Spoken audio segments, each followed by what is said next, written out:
Assalamualaikum teman-teman. Selamat datang di part 17 atau part terakhir dari segmen 17 langkah. Wah, gak kerasa akhirnya kita ada di penghujung segmen gitu ya, penghujung perjalanan kita selama 17 langkah. Oke, jadi pelajaran ke-17 yang aku dapatkan di usia aku yang ke-17 adalah tugas utama pemuda itu bukan sekedar urusan asmara, tapi juga perubahan dunia.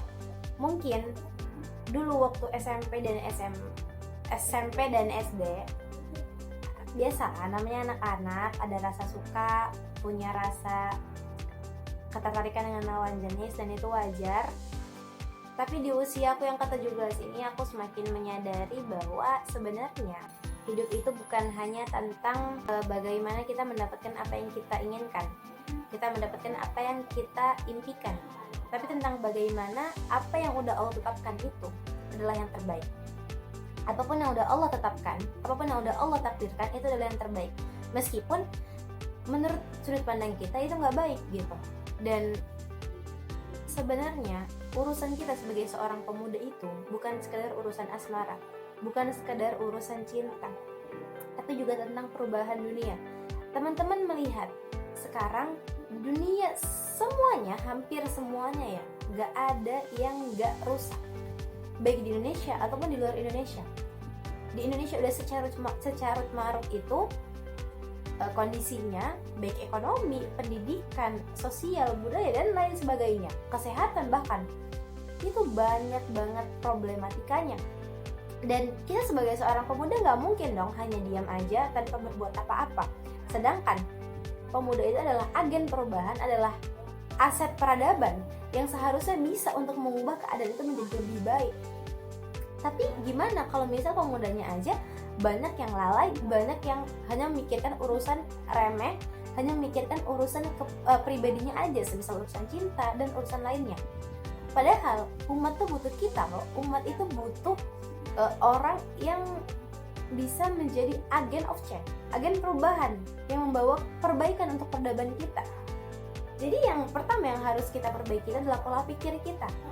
Gimana seharusnya kita menyamakan mindset kita menyamakan persepsi kita menyamakan sudut pandang kita, dan kita akhirnya sadar bahwa dunia ini bukan tentang kita aja, tapi juga tentang umat sedunia. Jadi kalau kita udah sadar, bahkan ada salah satu hadis Rasulullah yang aku sebenarnya merinding ya kalau dengar ini. Barang siapa yang ketika bangun tidur tidak memikirkan urusan umatku, maka dia bukan bagian dari kaumku. Kan kalau nggak salah gitu sih redaksinya, aku lupa sebenarnya. Cuman dari situ aku kayak sadar kan ya, aku nggak bisa untuk terus-terusan hanya berkutat pada kehidupan pribadi aja, nggak bisa hanya berkutat dengan urusan pribadi semata, karena memang dunia itu udah berada di akhir zaman dan berada di puncak kerusakan. Jadi mau nggak mau kita harus bisa untuk jadi agen yang merubah tersebut. Kita menjadi bagian dari orang-orang yang melakukan perbaikan. Jangan sampai kita malah jadi troublemaker-nya. Kita harus jadi problem solver-nya ya gitu. Jadi memang melihat dunia yang saat ini carut marut ya, kita harusnya bisa untuk terus istiqomah di jalan ketaatan. Jangan hanya memikirkan tentang urusan cinta, urusan asmara, tapi juga pikirkan juga bagaimana nasib umat ini selanjutnya gitu, bagaimana nasib umat ini ke depannya. Karena kalau tanpa kita ya nggak bakal jadi apa-apa gitu loh.